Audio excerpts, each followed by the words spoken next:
세상에는 내 마음대로, 내 뜻대로 안 되는 일이 많지만 그 중에 하나를 꼽으라면은 많은 분들이 스스럼없이 자식 농사라고 이야기합니다.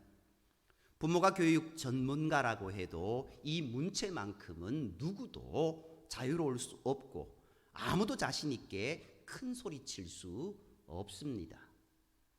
5월 가정의 달, 성령께서 저와 여러분들에게 이 말씀을 통해서 자녀 양육에 대한 하나님의 지혜와 은혜를 주시기를 주님의 이름으로 축복합니다. 유럽의 명소들을 가보면 그림을 그리는 사람들이 있습니다. 우리도 이제 유원지를 가면은 캐릭처로 해서 이제 조상화를 그려준다든가 그들의 얼굴을 그려주는 그런 부분들이 있습니다. 우리나라 돈으로 3, 4만 원 정도를 받기도 하고 적게는 10유로 이렇게 15,000원, 만 원 조금 넘는 그런 돈을 받기도 합니다. 그런데 한때 삼성가에서 보유하고 있는 리텐슈타인의 행복한 눈물이라는 그림의 가격이 200에서 300억 정도 되었다라는 것이 화제가 되었습니다. 같은 화가라도 리텐슈타인이 그린 행복한 눈물은 몇백억을 호가하고 무명의 화가들은 몇만 원 정도에 불과합니다. 누가 그리느냐에 따라서 이렇게 엄청난 차이가 난다는 겁니다. 우리의 자녀들도 그림을 그리는 백지와 같다고 말합니다. 이렇게 백지와 같은 자녀의 인생도 그 위에 누가 어떤 그림을 그리느냐에 따라서 가치가 달라질 수 있습니다. 창세기는 하나님의 창조 원리를 중심으로 부모가 자녀의 마음에 그려주어야 할 아주 중요한 그림, 하나님의 그림 3가지를 보여줍니다. 첫 번째로는 가치 있는 존재로 그려주어라는 겁니다. 에덴에서 죄를 짓고 쫓겨난 아담과 하와가 에덴의 동쪽에 거하며 아이를 낳았습니다. 하와가 첫째 아들 가인을 낳고 이렇게 이야기합니다. 내가 여호와로 말미암아 등남하였다. 그런데 실제적으로 보면은 이 등남이라는 단어가 하나님과는 상관없는 그저 자기만의 의로 하나님이 주셨다라고 생각하는 그런 모습이었습니다. 그 뒤에 하나님께 주신 아들 아벨이 있었습니다. 비록 죄를 짓고 에덴에서 쫓겨나긴 했지만 이 첫째 아들이 하나님께서 허락하신 귀한 선물, 은혜의 선물로 아담과 하와는 알았습니다. 또 가인이 아벨을 죽이고 난 후에 다시 아담과 하와가 동침에 태어난 아들의 이름을 셋이라 짓습니다. 이는 하나님께서 아벨 대신해 주신 선물이라는 아담의 고백이었습니다. 아담과 하와를 비롯한 아브라함도 이삭도 야곱도 그러했습니다. 특별히 야곱의 두 부인인 레아와 라헬이 경쟁적으로 아이들을 낳는 과정을 보면 태문을 여시고 생명을 주시는 분 하나님이시다라는 것, 그리고 그 태어난 자녀는 하나님의 선물이요 복이라는 그 이야기를 계속하는 것을 볼 수 있습니다. 시편 127편 3절에서 5절 말씀을 보면은 이렇게 이야기하고 있습니다. 보라, 자식들은 여호와의 기업이요 태의 열매는 그의 상급이로다. 젊은 자의 자식은 장사의 수중의 화살 같으니 이것이 그의 화살통에 가득한 자는 복이 있도다.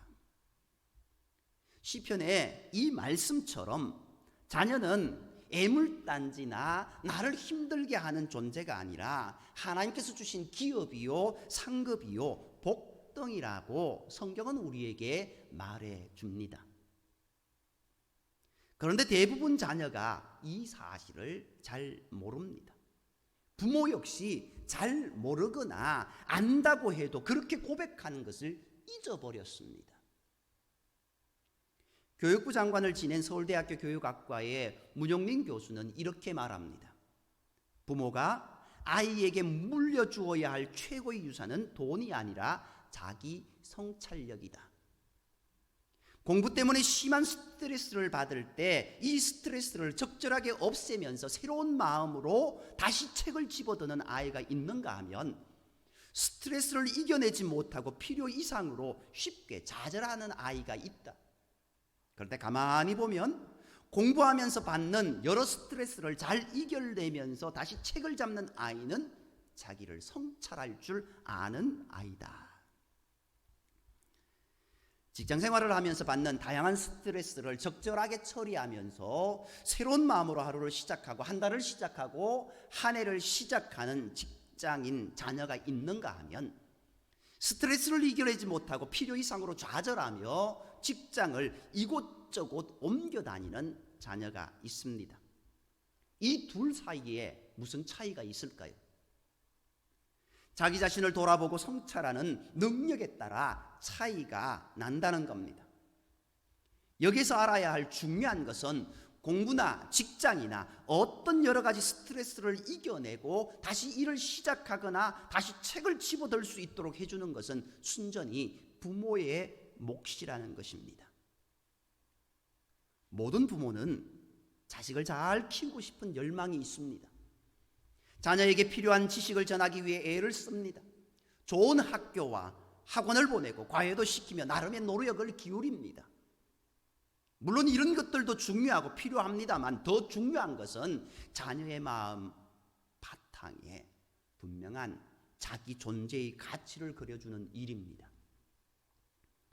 성적이 나쁘거나 직장 일이 잘 안 풀린다고 주눅이 들거나 반대로 남보다 성적이 좋고 직장에서 승진이 빠르다고 우쭐해져서 교만한 자녀가 아니라 이 땅에 하나님의 목적 가운데 태어난 존귀한 하나님의 자녀라는 존재감이 있는 아이 말입니다. 각자의 독특한 존재 가치를 먼저 자녀들이 알게 해주는 것이 중요합니다. 그런데 이것을 실행하는 일은 생각보다 쉽지 않습니다. 우리는 자녀가 영어 공부에 대해 이야기하고 수업 시간에 들은 과목에 대한 관심을 보이면 아이가 드디어 공부에 흥미를 가졌다라고 하면서 흐뭇해합니다. 반면에 아빠, 난 누구예요? 왜 사는 거예요? 하고 철학적인 질문들을 하면은 에이, 쓸데없는 소리 하지 말고 공부나 하라고 타박을 줍니다. 생각에 싹을 짓는 게는 그런 반응입니다. 그런데 가만히 생각해 보면은요, 이것은 아주 위험한 일입니다. 자녀의 질문에 대해 더 진지하게 대답해야 됩니다. 자연의 눈을 두드럽게 바라보며 너는 하나님의 특별한 섭리 가운데 태어난 하나님의 자녀란다. 너는 하나님의 사람이야 라고 말하며 칭찬해 주어야 합니다. 실제로 이렇게 하나님의 자녀의 그림을 그려주며 자녀를 훌륭하게 양육한 어머니가 있습니다. 이 어머니의 아들은 초등학교 때부터 공부보다는 춤추고 노래하는 것을 더 좋아했습니다. 반 아이들에게 인기가 많았습니다. 그렇지만 중학교 때까지 성적은 중하위권이었습니다. 중3 때 부모는 이 아이를 유학 보내기로 작정합니다. 유학 가서 치른 첫 번째 시험에서 이 아이는 빵점을 맞았습니다. 선생님과 주변 아이들이 전형화 취급을 합니다. 그때부터 이 아이가 하나님을 의지하기 시작했고 하나님의 은혜를 경험했습니다. 그리고 열심히 공부해서 스탠포드 대학교에 입학했고 전액 장학금을 받을 수 있게 되었습니다. 그리고 그는 나는 하나님의 가능성이고 싶다라는 책을 써서 많은 이들에게 감동을 주었습니다. 조현영 씨의 이야기입니다. 이 책의 핵심은 이 학생이 유학 시절 저조한 성적으로 놀림감이 되었을 때 엄마가 들려주었던 말을 떠올리며 좌절을 딛고 일어섰다라는 사실입니다.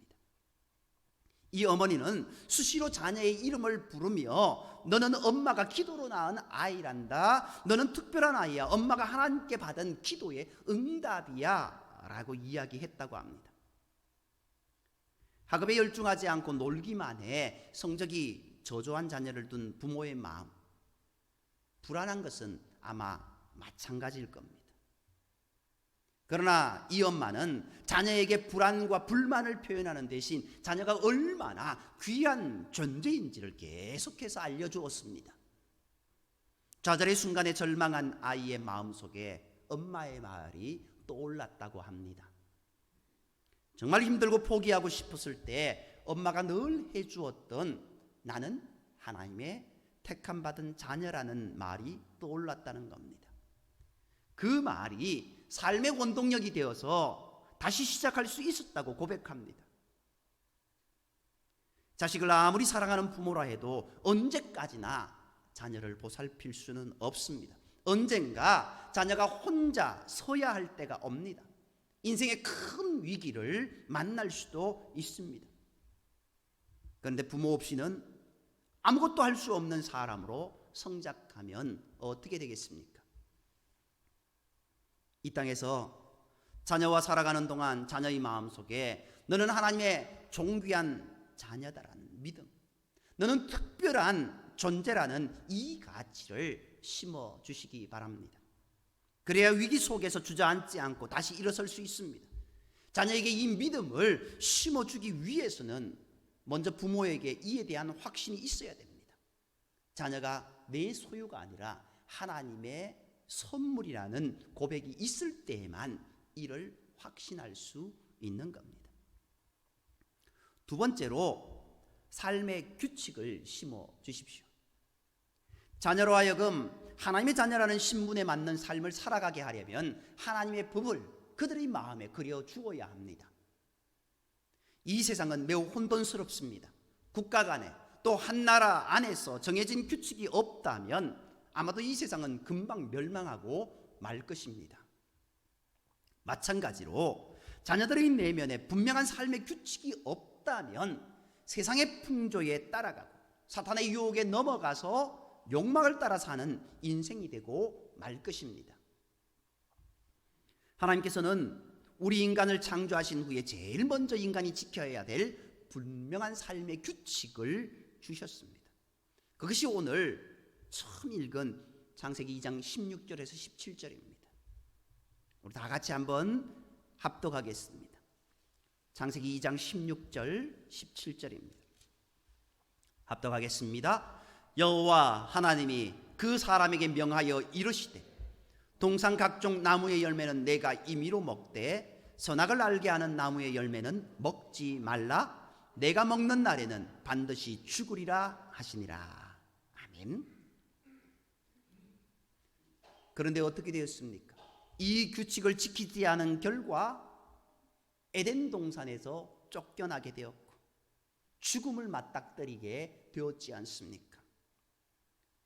자녀를 양육하는 데는 세상 지식도 필요합니다만 그보다 중요한 것은 자녀가 하나님의 자녀로 살아가도록 하나님의 법을 자녀의 마음에 그려 주어야 합니다.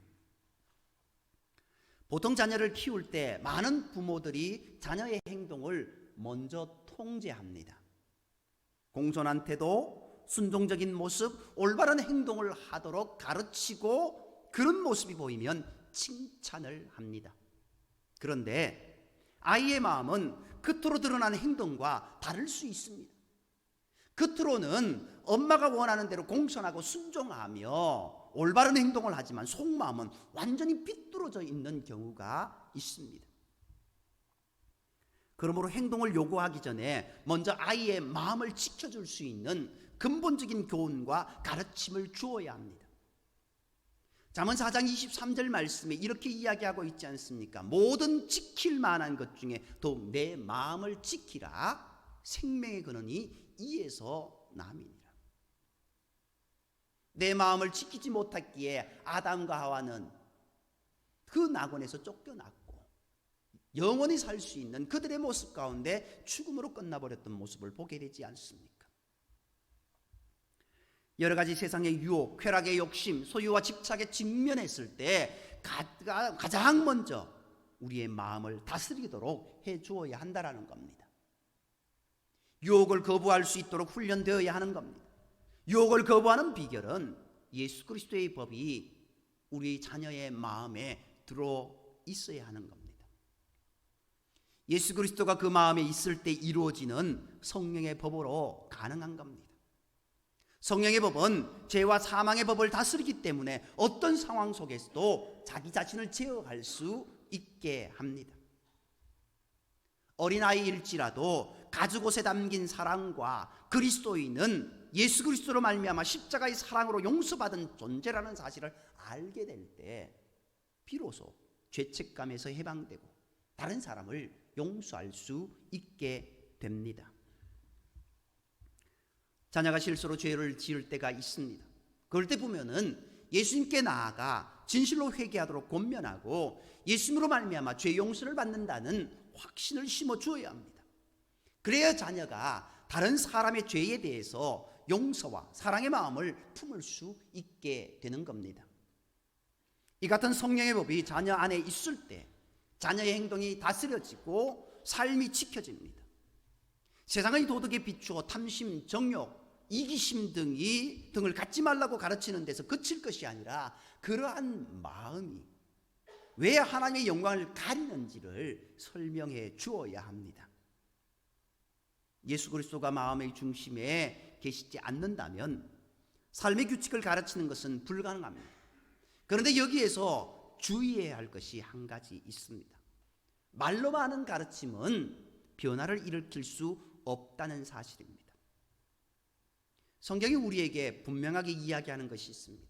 신명기 6장 6절에서 7절 말씀은 이렇게 이야기합니다. 오늘 내가 내게 명하는 이 말씀을 너는 마음에 새기고 내 자녀에게 부지런히 가르치며 집에 앉았을 때든지 길을 갈 때든지 누워 있을 때든지 일어날 때든지 이 말씀을 강론할 것이며, 이 말씀에 보면은요 자녀들을 잘 가르치라고 이야기하고 있습니다. 그런데요 이 말씀에 더 중요한 말씀이 있습니다. 그거는 우리가 간과합니다. 이 말씀에서 너는 마음에 새기고 라는 이 말, 이것이 먼저라는 것을 우리는 명심해야 됩니다. 여기에서 나오는 너는 부모를 가르칩니다. 자녀에게 가르치지 이전에 먼저 부모가 마음에 새겨야 하는 겁니다. 자녀에게 올바른 그림을 그려주면은 부모 자신의 마음에 먼저 하나님의 법도를 새기고 삶의 규칙과 모범을 보여주어야 한다는 겁니다. 부모가 먼저 하나님 앞에 주일 성수하고 봉사하고 말씀 읽고 기도해야 합니다. 부모의 모습을 보며 자녀가 자신의 마음에 그림을 그리기 때문입니다. 그대로 따라한다고 하지 않습니까? 오늘날 우리가 정말 자녀들을 잘 양육하고 있는가? 그것은 양육의 문제가 아니라 내가 먼저 하나님 앞에 바로 서 있는가? 그것이 중요하다라는 겁니다. 내가 서 있으면은 그 바로 서 있는 그 모습을 보고 태산 같은 그 나무를 바라보며 나도 저 나무 같은 사람이 되어야 되겠다라고 그렇게 느끼는 겁니다. 자녀들이 가장 존경하는 사람이 부모라고 하는 이야기가 있어야 되는데 오늘날 그 모습이 얼마나 있는가요? 우리가 교회에 많은 사람들을 전도를 합니다. 그런데 가만히 보면은요 전도를 받는 사람이 어떻게 되냐면은 전도를 한 사람의 모습을 그대로 따라가더라는 겁니다. 그분이 새벽 기도부터 시작해서 모든 공예배에 참석하다 보면은 그분과 교제를 하다 보니까 어떻게 해요? 저절로 새벽 기도부터 예배를 시작하게 됩니다. 신앙생활을 시작하게 됩니다. 그분이 주일 예배를 덤성덤성 나오면은 어떻게 해요? 그분도 덤성덤성 나오게 되더라는 겁니다. 과연 오늘 우리가 믿음의 모습을 보여주는가? 너는 마음에 새기라라고 이야기하고 있습니다. 자녀에게 정직을 가르치기 전에 부모가 먼저 정직해야 하고, 자녀에게 성실을 가르치기 전에 부모가 먼저 성실해야 한다는 것이 성경의 가르침입니다. 내가 소유한 것만 다른 이에게 줄 수 있듯이 복음도 내게 있을 때 전할 수 있다라는 겁니다. 나도 천국에 대한 확신이 없으면서 자녀에게 예수 잘 믿으라고 가르치는 것 어불성설입니다. 먼저 부모인 우리 마음에 인생의 주인 되신 하나님의 규칙을 새기고 그대로 살면서 우리 자녀에게 그 그림을 보여줄 때 그 자녀의 마음에도 그 그림이 그려지게 되는 겁니다. 상상화를 그리게 하지 마시기 바랍니다. 정말 실화를 그릴 수 있는 그런 모습이 우리를 통하여서 이루어져야 된다는 겁니다. 실화를 바탕으로 상상이 날개를 펴야지 아무런 것도 아닌 뜬구름을 잡는 그런 자녀들로 세워서는 안 된다는 겁니다. 자녀들 마음속에도 험한 세상에서 자신을 지킬 수 있는 하나님의 규칙이 그때 비로소 세워질 수 있다는 겁니다. 신명기 28장 1절 말씀에요, 내가 내 하나님 여호와의 말씀을 삼가 듣고 내가 오늘 내게 명령하는 그의 모든 명령을 지켜 행하면 내 하나님 여호와께서 너를 세계 모든 민족 위에 뛰어나게 하실 것이라 말씀하고 있습니다. 우리의 자녀들이 세계 모든 민족 위에 뛰어난 자녀가 되기를 원하신다고 하신다면은 내가 먼저 하나님의 말씀 가운데 온전히 있기를 소망하고 그 모습 가운데 우리의 자녀들도 함께 온전히 서가는 모습이 되어야 될 줄 믿습니다. 마지막으로 인생의 분명한 목적을 그려주십시오. 오늘 4장 26절 말씀에 어떻게 이야기하고 있습니까? 4장 26절 말씀 함께 읽겠습니다. 셋도 아들을 낳고, 아직 못 찾으셨네요. 창세기 4장 26절 합독하겠습니다. 셋도 아들을 낳고 그의 이름을 에노스라 하였으며 그때의 사람들이 비로소 여호와의 이름을 불렀더라. 아멘. 여기에 나오는 에노스라는 자녀의 이름을 지어주었을 때 비로소 사람들이 하나님의 이름을 불렀다라는 것에는 깊은 의미가 담겨 있습니다. 이 에노스를 보통 명사로 쓸 때에는 죽을 수밖에 없는 존재라고 그런 뜻이 담겨져 있습니다. 자기의 아들의 이름을 죽을 수밖에 없는 존재라고 지었다는 것, 이게 말이나 됩니까? 그런데요, 우리의 인생이 죽을 수밖에 없는 인생이라는 겁니다. 즉 사람들이 자신이 죽을 수밖에 없는 존재임을 깨달을 때 비로소 하나님을 찾을 수 있다라는 교훈이 담겨 있습니다. 자녀에게도 이러한 인생의 의미를 가르쳐야 됩니다. 이 땅의 삶이 전부가 아니며 인간은 죽을 수밖에 없고 하나님의 이름을 부르며 살아가야 하는 존재로 하나님의 영광을 위해 태어났음을 분명하게 가르쳐 주어야 합니다. 이사야 43장 7절 말씀에 내 이름으로 불려지는 모든 자 곧 내가 내 영광을 위해 창조한 자를 오게 하라. 그를 내가 지었고 그를 내가 만들었노라. 하나님께서 우리를 이 땅에서 태어나게 하시고 창조하신 목적은 하나님의 영광을 위해서입니다. 하나님 모든 자녀를 통해 영광 받기를 원하시지만 획일적인 것은 아닙니다. 각자에게 정치, 경제, 과학, 교육, 미디어, 예술 등등 모든 분야에 각기 다른 달란트를 주셨습니다. 각자에게 주신 은사를 가지고 하나님께 영광을 돌리며 살아가야 되는 겁니다. 닉 부이치치라는 그 사람을 압니까? 닉 부이치치는 팔과 다리가 없이 태어난 그 사람입니다. 그 모습으로 인하여서 친구들로부터 놀림을 받았습니다. 8살 때부터 자살을 생각하고 10살 때는 자살하려고 욕조에 몸을 던졌습니다. 팔다리가 없으니까 어떻게 하겠습니까? 자살 계획을 3번이나 세웠던 닉 부이치치가 다시 일어나게 된 결정적인 계기는 그의 부모였습니다. 그의 아버지는 지역교회의 목사였고 어머니도 신실한 크리스찬이었습니다. 그의 부모는 닉 부이치치에게 날마다 너는 하나님의 특별한 아이야, 너는 특별한 하나님의 목적을 가지고 이 땅에 태어났으니 용기를 잃지 말고 힘을 내라고 격려했습니다. 인간의 모습으로, 인간의 눈으로 볼 때는 아무런 소망이 없는 것 같습니다. 그러나 이 아버지와 어머니는 하나님께서 주신 그 마음으로 자녀를 양육했고 그를 격려했습니다. 닉 부이치치는 시간이 가면서 하나님의 사랑을 깨닫기 시작했고 예수님께 조금씩 나아가면서 자신감을 얻기 시작했습니다. 그리고 요한복음 9장을 읽던 중 인생의 큰 전환점을 맞이하게 됩니다. 요한복음 9장에 나면서부터 소경인 사람이 나옵니다. 이 소경의 곁에 있는 누군가가 예수님께 묻게 됩니다. 예수님, 왜 이 사람은 소경으로 태어났습니까? 그러자 예수님께서 대답하셨습니다. 하나님의 뜻이 그를 통해서 이루어지기 위해서 그는 소경으로 태어났다. 이 장면에서 엄청난 충격을 받은 그는 훗날, 그때 나는 내가 이 땅에 태어난 목적을 깨달았다. 하나님은 지금까지 한 번도 사용하지 않는 방법으로 나를 사용하고 계셨다. 하나님은 다른 사람이 자신의 잠재력을 사용하도록 격려하기 위해서 그들의 희망과 꿈을 이루게 하려면 나를 사용하기를 원하신 것이다 라고 그렇게 고백했습니다. 이렇게 자기의 존재의 이유와 목적을 발견한 그는 15살이 되었을 때 자신의 생명을 예수님께 바치기로 결심합니다.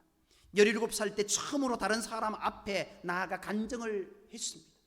그리고 전 세계를 다니면서 수많은 사람들에게 희망을 전하는 희망 전도사가 되었습니다. 비록 팔다리가 없는 존재로 태어났지만 하나님께서 자신을 통해 많은 사람들에게 희망을 주시고자 하는 목적을 깨닫고 인생이 완전히 바뀐 것입니다. 우리의 자녀들도 마찬가지입니다. 모든 자녀가 공부도 잘하고 운동도 잘하고 예술적 재능까지 있을 수는 없습니다. 중요한 것은 하나님께서 내게 주신 달란트를 가지고 어떻게 영광을 돌릴 수 있을까 하는 인생의 분명한 목적을 가지는 것입니다. 사랑하는 성도 여러분, 문제아는 없고 문제 부모만 있다라는 말 들어보셨을 것입니다. 하얀 도화지 같은 자녀의 마음에 부모가 어떤 그림을 그리느냐가 자녀의 인생을 결정합니다.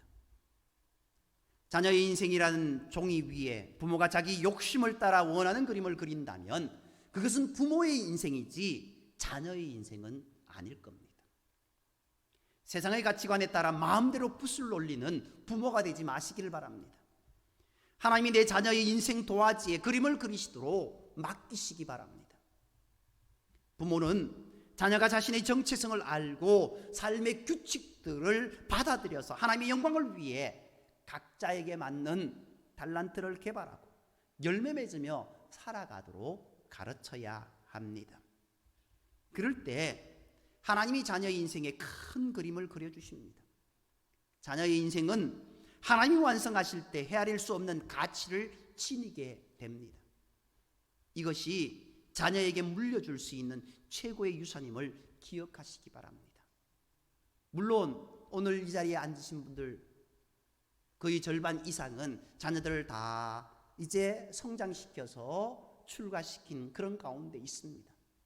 그렇지만 그들 가운데 다 출가했다 할지라도 아직까지는 내 아이라는 마음을 다 가지고 있을 것입니다. 그들에게 무엇을 해줄 것인가? 늦었다는 순간이 가장 빠르다라는 것을 우리는 그 이야기를 듣습니다. 지금이라도 그들을 하나님께 나아올 수 있게 하기 위해 우리가 할 수 있는 일을 해야 되지 않겠습니까? 아직까지 우리의 자녀들이 이제 성장하고 나아가야 될 자녀들이라고 한다면 오늘 주신 말씀 묵상하며 하나님의 방법으로 자녀들을 양육하고 하나님의 마음을 그들에게 심겨줄 수 있는 저와 여러분이 되기를 간절히 소망합니다. 기도드리겠습니다. 사랑과의 하나님, 우리를 이 땅에 심겨주시고 또 우리에게 귀한 가정을 이루게 하셔서 또 귀한 자녀들을 선물로 주신 주님 감사합니다.